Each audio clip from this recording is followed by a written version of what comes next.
nun na bua iming at suang to em tilang sakate.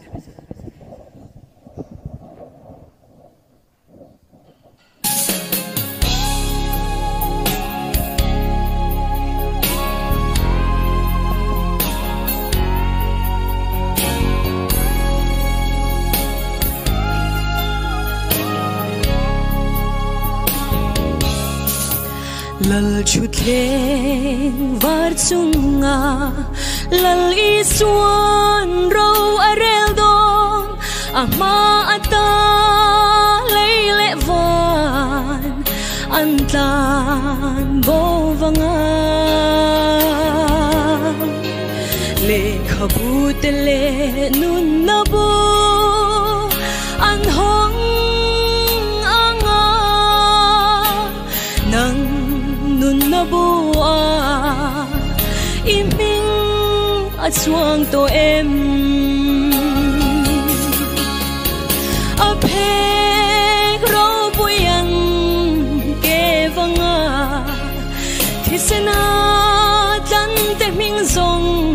akim mang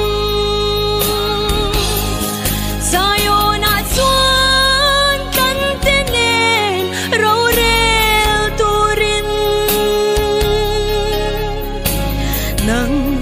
nun nabua iming at suang to em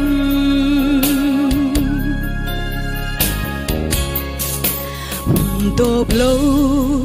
ten hunna lali suan ro arel don mitin until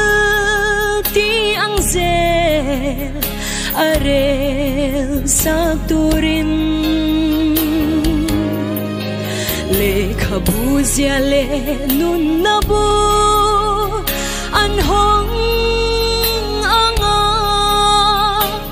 van le khabua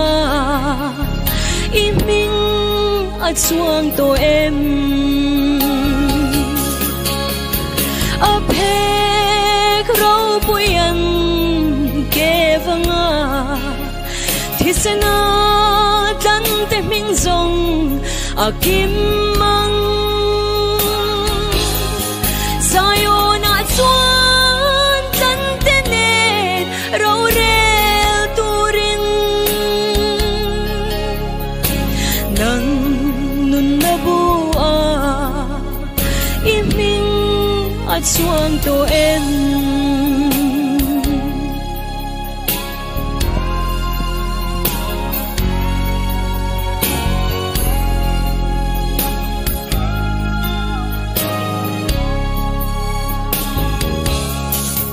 sa tuan ram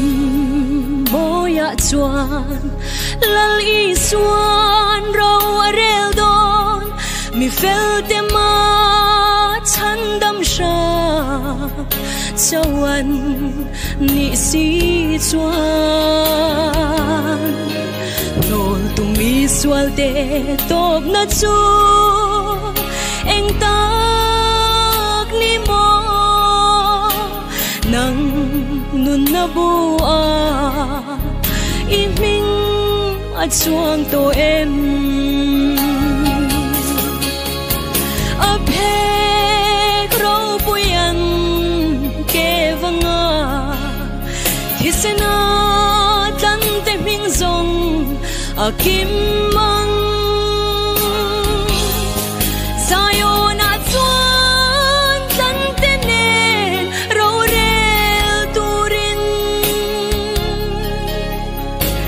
nang nun nabua iming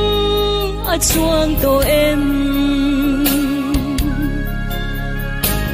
nang nun nabua iming at suang to em